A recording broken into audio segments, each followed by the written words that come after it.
السلام علیکم ورحمۃ اللہ وبرکاتہ۔ الحمدللہ رب العالمین والصلاة والسلام علی سید الانبیاء والمرسلین وآلہ الطیبین الطاہرین ورضی اللہ عن الصحابۃ من المہاجرین والانصار ومن تبعہم بإحسان الی یوم الدین۔ ناظرین کرام، آج میں جس شخصیت کے ساتھ ہوں، شخصیت کراچی کی جانی پہچانی اور معروف شخصیت ہیں، تحریک منہاج القرآن علماء کونسل کے چیئرمین ہیں اور ایک اسلامک اسکالر ہیں اور سوشل ورک بھی کرتے ہیں، مفتی ہیں۔ اللہ تبارک و تعالیٰ نے انہیں بے پناہ صلاحیتوں سے نوازا ہے اور ایک عظیم دارالعلوم کے محتمم بھی ہیں۔ تو مفتی ان کا نام ہے مفتی مکرم خان قادری صاحب۔ تو آج میرے لیے شرف کا باعث ہے کہ میں ان کے ساتھ بیٹھا ہوں۔ ہمارے اچھے دوست ہیں، ہم پر شفقتیں کرتے ہیں، مہربانیاں کرتے ہیں۔ تو آج میں نے چاہا کہ ان کے ساتھ ہم بیٹھیں اور کچھ ان کے علمی استفادہ کریں۔ رمضان مبارک کیا ہے، رمضان مبارک ہم سے کیا چاہتا ہے، اس کا کیا تقاضا ہے، اس کو سمجھنے کی کوشش کرتے ہیں۔ مفتی صاحب، میں آپ کا شکریہ ادا کرتا ہوں۔ اللہ تبارک و تعالیٰ آپ کو صحت کاملہ اور ایک بہتر زندگی کے ساتھ رکھے، آمین۔ تو رمضان مبارک کے حوالے سے بتائیے کہ رمضان مبارک کیا ہے، کیا چاہتا ہے اور ہمیں کس طرح سے رمضان گزارنا چاہیے۔ بسم اللہ الرحمن الرحیم۔ سب سے پہلے تو میں آپ کا شکریہ ادا کرتا ہوں، آپ یہاں تشریف لائے اور اس وقت ایک علمی نشست کا آپ نے اہتمام کیا۔ اللہ تعالیٰ اس ماہ رمضان کی برکتیں آپ کو، مجھے اور تمام امت مسلمہ کو عطا فرمائے، آمین۔ ماہ رمضان المبارک کا جو فلسفہ ہے، اگر اس کو جو تم پر فرض کیے تو ماہ رمضان کے روزوں کی فرضیت کا اگر تجزیہ کیا جائے تو آپ اس نتیجے پر پہنچیں گے کہ پچھلی امتوں میں بھی اللہ رب العالمین نے اس عمل کو جاری رکھا، اور اس کی بنیادی وجہ یہ ہے کہ ہم عام طور پر اپنی زندگی میں جسے اللہ تبارک و تعالیٰ نے نوازا ہو، دولت عطا کی ہو اور سرمایہ عطا کیا ہو، وہ اپنی زندگی میں اتنا مگن ہو جاتا ہے کہ اسے اپنے اطراف میں رہنے والے بہت سے وہ غربا، وہ یتامہ، وہ مساکین، وہ بے آسرا اور بے سہارا لوگ نظر نہیں آتے۔ نہ یہ بھوک سے گزرتا ہے، نہ یہ کسی تکلیف سے گزرتا ہے، نہ یہ کسی امتحان سے گزرتا ہے۔ اللہ رب العالمین نے اسے ہر نعمت عطا فرمائی ہوتی ہے، لیکن جب ماہ رمضان آتا ہے اور یہ حکم ربی پر دولت کے ہوتے ہوئے، سرمایے کے ہوتے ہوئے، رزق کے ہوتے ہوئے اپنے لیے بھوک اور پیاس کو قبول کرتا ہے تو اسے بھوک اور پیاس کی شدت کا احساس اور اندازہ ہوتا ہے۔ سبحان اللہ۔ اس موقع پر اللہ تعالیٰ اس احساس کو اس کے اندر پیدا کرتا ہے کہ سارا سال تم جس آسودگی میں رہے ہو، تو بہت سے ایسے لوگ تھے جو سارا سال اس آسودگی کے مزے نہیں لے سکے، وہ بھوک اور پیاس کی شدت برداشت کرتے رہے۔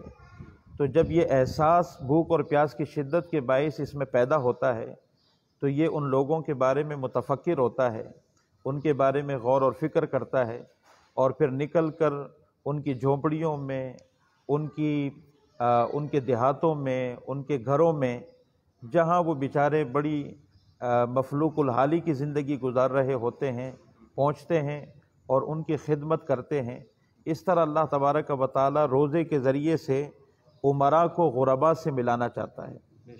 اس طرح اللہ تعالیٰ سرمایہ داروں کو غریبوں کے در پہ لانا چاہتا ہے، ان میں یہ احساس پیدا کرنا چاہتا ہے کہ وہ ہمارے دست نگر ہیں، وہ ہمارے انتظار میں بیٹھے ہیں اور ہمیں آگے بڑھ کر ان کی خدمت کرنی چاہیے۔ تو یہ خدمت انسانیت کے احساس کو بیدار کرنے کے لیے ماہ رمضان ایک بہترین کردار ادا کرتا ہے۔ تو یہ ہم سے چاہتا ہے کہ ہم انسانیت کا احساس کریں۔ تو اس میں مفتی صاحب یہ بتائیے کہ ہم قرآن میں دیکھتے ہیں کہ اگر ایک شخص نے روزہ چھوڑ دیا تو مسکین کو کھانا کھلا دے، غلام کو آزاد کر دے، جان بوجھ کے چھوڑ دیا تو وہ 60 مسکینوں کو کرے۔ تو اس کو بار بار یہ کہا جا رہا ہے کہ آپ نے لوگوں کو کھانا کھلانا ہے۔ تو مجھے تو ایسا لگ رہا ہے کہ یہ اس پہ یہ ابھارا جا رہا ہے کہ یار اصل لوگوں کی جو ہے وہ تمہیں میں تمہیں بھوکا نہیں رکھنا چاہ رہا ہوں، لیکن تمہیں دوسروں کی بھوک کا احساس دلا رہا ہوں۔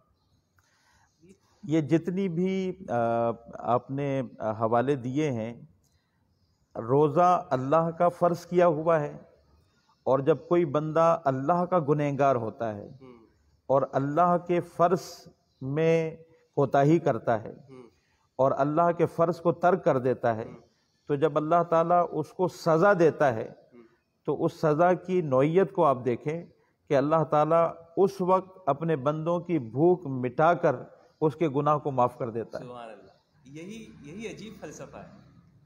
اور یہ چاہے وہ قسم کا کفارہ ہو، اس میں 10 مسکینوں کو آپ نے انٹرٹین کرنا ہوتا ہے، اگر آپ کفارہ صوم لے لیں تو 60 مسکینوں کو آپ انٹرٹین کرتے ہیں اور ان کو آپ کھانا کھلاتے ہیں، اور جتنی بھی زہار کا کفارہ ہے، یہ جتنے بھی کفارات ہیں، ان تمام کفارات میں آپ دیکھیں گے کہ غریبوں کی اور جو مسکین ہیں اور جو فقراء ہیں ان کی خدمت کر کے آپ اللہ تعالیٰ کو راضی کرتے ہیں۔ تو گویا اللہ تبارک و تعالیٰ روزہ رکھ کر بھی آپ میں احساس پیدا کرتا ہے، اور اگر آپ نے روزے میں کمی کر دی، کمزوری کا مظاہرہ کر دیا، نہ رکھ سکے یا توڑ دیا، تو پھر اللہ تعالیٰ اس کے بعد جو کفارہ یعنی بطور سزا کے آپ کو جس کفارے سے گزارتا ہے، اس میں بھی اللہ تعالیٰ یہ چاہتا ہے کہ آپ ان غریبوں، یتیموں، مسکینوں، بے آسرا اور بے سہارا لوگوں کو کھلا دیں۔ تو اگر آپ ان کو کھلا دیں گے تو پھر اللہ آپ سے راضی ہو جائے گا۔ تو اللہ چاہتا ہی یہ ہے۔ دیکھیں قرآن پاک میں اللہ رب العالمین نے ارشاد فرمایا أَرَأَيْتَ الَّذِي يُكَذِّبُ بِالدِّينِ فَذَلِكَ الَّذِي يَدُعُّ الْيَتِيمَ وَلَا يَحُضُّ عَلَى طَعَامِ الْمِسْكِينِ۔ تو اب اس میں ہمارے یہاں عام طور پر تو یہ سمجھا جاتا ہے کہ دین کا جھٹلانے والا وہ ہے جو نماز نہیں پڑھتا، دین کا جھٹلانے والا وہ ہے جو روزے نہیں رکھتا، دین کا جھٹلانے والا وہ ہے جو حج نہیں کرتا، جو عمرے نہیں کرتا۔ لیکن اللہ تبارک و تعالیٰ فرما رہا ہے کیا تم نے اس شخص کو دیکھا ہے جو دین کو جھٹلاتا ہے؟ اور وہ دین کو جھٹلانے والا کون ہے؟ جو کسی مسکین کے لیے لوگوں کو برانگیختہ نہیں کرتا۔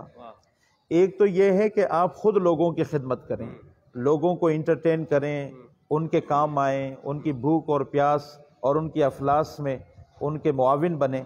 لیکن ایک یہ ہے کہ اگر آپ خود صاحب حیثیت نہیں ہیں اور اللہ تعالیٰ نے آپ کو اتنی طاقت نہیں دی ہے، آپ فائنینشلی اتنے ساؤنڈ نہیں ہیں، تو پھر اللہ تعالیٰ یہ چاہتا ہے کہ آپ کو اللہ نے زبان تو دی ہے نا، آپ اس زبان کے ذریعے سے ان طبقات کو موٹیویٹ کریں کہ جنہیں اللہ رب العالمین نے صاحب خیر بنایا ہے، تو انہیں تحرک دیں اور انہیں یتیموں، مسکینوں، بے آسرا اور بے سہارا لوگوں کی خدمت کے لیے تیار کریں۔ تو جو لوگ یہ کام کرتے ہیں اللہ رب العالمین فرماتا ہے کہ یہ اصل ایمان والے ہیں، اور جو خدمت انسانیت نہیں کرتے، مطلب یتیموں کی، مسکینوں کی، بے آسرا اور بے سہارا لوگوں کے معاون نہیں بنتے، بے شک وہ روزے رکھتے رہیں، بے شک وہ حج کرتے رہیں، وہ نمازیں پڑھتے رہیں، لیکن اگر خدمت انسانیت کا چیپٹر انہوں نے اپنی زندگی میں نہیں کھولا اور ان کی سیرت میں خدمت انسانیت نام کی کوئی شے نہیں ہے، تو یہ نمازیں، یہ عبادات اور یہ اطاعت شاید وہ مقام اور مرتبہ نہ دلا سکے جو اللہ تعالیٰ خدمت انسانیت کے ذریعے سے انہیں عطا کرنا چاہتا ہے۔ اچھا مفتی صاحب، اس میں آپ نے اچھی طرح وضاحت کی کہ رمضان ہم سے چاہتا ہے کہ ہم انسانیت کا احترام کریں اور انسانیت کا خیال کریں۔ صوفیاء کرام کے روزے کس طرح ہوتے تھے، اور وہ اس کو کس طرح سے دیکھتے تھے؟ صوفیاء کے روزہ کیا ہے، مطلب صرف بھوکا رہ لینا ہے؟ ان کی تعلیمات کے اندر روزہ کیا اہمیت رکھتا ہے؟ دیکھیں محبوب کریم صلی اللہ علیہ وآلہ وسلم نے بڑی پیاری بات ارشاد فرمائی ہے۔ آپ نے فرمایا کہ بعض لوگوں کو سوائے بھوک اور پیاس کے کچھ نہیں ملتا، یعنی بعض لوگ جو روزہ رکھنے والے ہیں اگر وہ ان کے روزے کو ٹٹولا جائے تو سوائے بھوک اور پیاس کے ان کے روزوں میں کچھ نہیں ملے گا، کیونکہ روزہ اصل میں منکرات کو چھوڑنے کا نام ہے۔ جو چیز ہم چھوڑتے ہیں یہ تو حلال، پاک، طیب اور طاہر چیزیں ہیں۔ ہم نماز پڑھتے ہیں، عبادات کرتے ہیں روزے کی حالت میں، اور کھانے اور پینے کو ترک کر دیتے ہیں۔ اب یہ جو کھانا اور پینا ہے یہ پاک بھی ہے، یہ حلال بھی ہے، یہ طیب بھی ہے۔ تو ہم روزے کی حالت میں پاک حلال اور طیب چیزوں کو ترک کر دیتے ہیں، لیکن ہماری آنکھیں، ہمارے ہاتھ، ہمارے پاؤں، ہمارا دل اور دماغ، ہمارا سارا کا سارا وجود وہ ان حرام چیزوں کا اتنا خوگر ہو چکا ہے اور اتنا دیوانہ ہو چکا ہے اور اتنا عادی ہو چکا ہے کہ ہم حلال چیزوں کو چھوڑ دیتے ہیں لیکن روزے کی حالت میں حرام چیزوں کو ترک نہیں کرتے۔ تو اکابر صوفیہ کا طریقہ یہ تھا کہ وہ جب حلال چیزوں کو ترک کر دیا کرتے تھے تو بوجوہ عتم وہ حرام چیزوں کو بہت زیادہ حد تک کے ترک کر دیا کرتے تھے، اور یہ تو روزے کے فلسفے کے خلاف ہے کہ حلال چیز کو آپ چھوڑ دیں اور حرام چیز کو آپ قبول کر لیں۔ تو حلال چیز کو جب اللہ تعالیٰ نے آپ سے ترک کروا دیا ہے تو پھر حرام چیزوں کو بدرجہ اولا آپ کو ترک کر دینا چاہیے۔ یہ روزے کی روح ہے۔ اگر کوئی شخص اس روح کو سمجھ جائے، اور یہ اکابر صوفیہ میں موجود کہ وہ ہر اس شے کو ترک کر دیا کرتے تھے جس سے اللہ اور اللہ کے پیارے محبوب صلی اللہ علیہ وآلہ وسلم ناراض ہو سکتے ہیں، تو یہ صوفیہ کا جو طریق تھا۔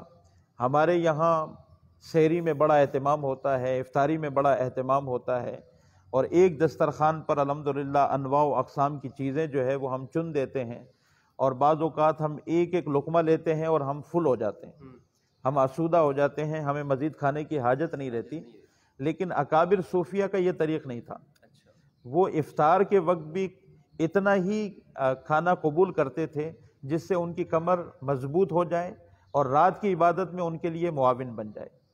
تو اگر ہم کھانے پینے پر توجہ کم دیں اور اللہ کی عبادت پر توجہ زیادہ دیں، جیسا کہ بعض بزرگوں کے بارے میں آتا ہے کہ شیخ ابو نصر غالباً رحمۃ اللہ تعالی علیہ کہ وہ دمشق میں ایک بستی تھی صوفیہ کی، تو وہ وہاں پر آئے اور آ کر انہوں نے کہا کہ جی آپ کو اگر ماہ رمضان کے لیے تراویح کے لیے امام چاہیے ہو تو میں اپنے آپ کو والنٹیئر کرتا ہوں۔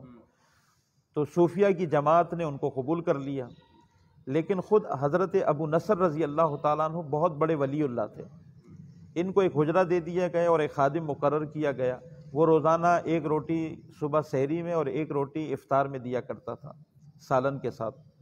لیکن جب 60 دن گزر گئے، 30 دن گزر گئے، پورا مہینہ گزر گیا، اور چاند رات کو حضرت ساری رات عبادت میں رہے، صبح عید کی نماز پڑھائی اور پھر اجازت لے کے وہاں سے رخصت ہوئے، تو عید والے دن اس سے پہلے کسی کو ان کے حجرے میں داخل ہونے کی اجازت نہیں تھی، تو عید والے دن جب وہ خادم صفائی کے لیے حجرے میں داخل ہوا تو دیکھا وہاں 60 روٹیاں پڑی ہیں، یعنی صبح اور شام کی روزانہ کی 2 روٹیاں۔ اب یہ کیسے اللہ والے تھے کہ وہ سارا ماہ رمضان پوری رات عبادت میں گزارتے، سارا دن وہ روزے سے رہتے اور ساری رات قرآن کی تلاوت کرتے، لیکن اپنے نفس کو انہوں نے اتنا عادی کر لیا تھا تقوی اور پرہیزگاری کا، اور اللہ کے ذکر سے اپنے نفس کو انہوں نے اتنا راضی کر لیا تھا کہ ان کا نفس بھی ان کے لیے عبادت میں مخل نہیں ہوتا تھا، کہ سارا مہینہ عبادت کرتے رہے، اطاعت میں رہے، لیکن ظاہری طور پر نہ کچھ کھاتے تھے نہ پیتے تھے۔ تو ہمارا تو سارا کا سارا زور ہی کھانے پینے پر ہوتا ہے۔ ہم تو جب بازار جاتے ہیں تو بھئی جو چیز ہمیں ہاتھ لگتی ہے تو مہنگی ہو سستی ہو، کوئی افورڈ کر سکتا ہو نہ کر سکتا ہو، بھئی سارا کا سارا لے آئیں کیونکہ ہم نے آج اپنے دسترخوان کو بھرنا ہے۔ تو ایسے موقع پر اگر ہم ان بزرگوں کو آئیڈیل کے طور پر اپنی زندگی میں قبول کریں تو پھر ہمارے اچھا مفتی صاحب، یہ نفس کی پاکیزگی کے اندر رمضان کا کیا کردار ہے؟ سنتے ہیں کہ نفس انسان کو شرارت پہ ابھارتا ہے، اور حدیث میں آتا ہے کہ رمضان میں شیطان قید ہو جاتا ہے تو پھر بھی جرائم ہوتے ہیں، تو اس کا ذرا بتائیے کہ ایسا کیوں ہے؟ دیکھیں، کوئی بھی آدمی جو بھی کام کرتا ہو، ایک ڈرائیور کو آپ لے لیں، وہ سارا دن جو کنڈکٹر ہے وہ سارا دن چیخ و پکار کرتا ہے، لوگوں کو گاڑی کی طرف متوجہ کرتا ہے، تو سارا دن وہ گاڑی پر ایک خاص قسم کی اناؤنسمنٹ کرتا ہے، لیکن جیسے ہی وہ اپنے گھر جاتا ہے، کھانا کھاتا ہے اور سو جاتا ہے، تو رات میں بھی اپنی وہی عادات اور وہی جو اناؤنسمنٹ ہے اس کا سلسلہ جاری رکھتا ہے. تو ہم سارا دن جو کر رہے ہوتے ہیں وہ رات کو بھی پریکٹس ہو رہا ہوتا ہے.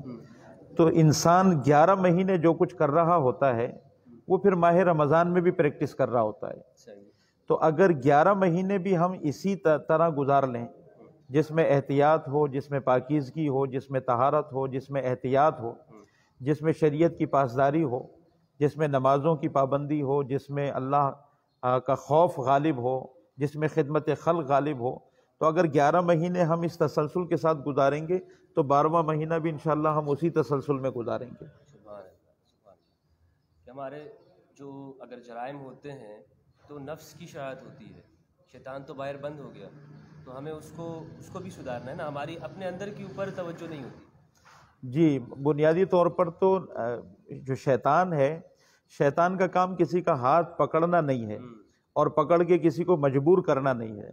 شیطان ایک ایڈوائزری کا کام کرتا ہے. وہ آپ کو ایڈوائز کرتا ہے، کوئی بھی کام ایڈوائز کر دیتا ہے. وہ آپ کو کہتا ہے یہ فلاں کام آپ کر لیں یا فلاں کام آپ کر لیں، لیکن اس کی ایڈوائز پر ہم عمل کرتے ہیں.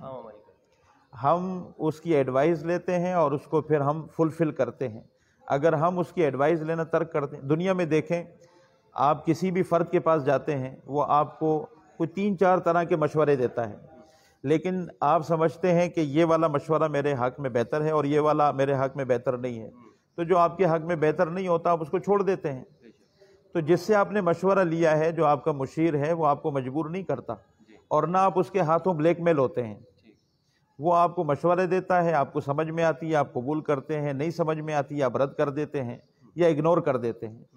شیطان جب ہمیں مشورہ دیتا ہے تو عمومی طور پر ہم چونکہ ذہنی طور پر مینٹلی پہلے سے ہم پریپیئر ہوتے ہیں، ہماری مائنڈ میکنگ ہو چکی ہوتی ہے.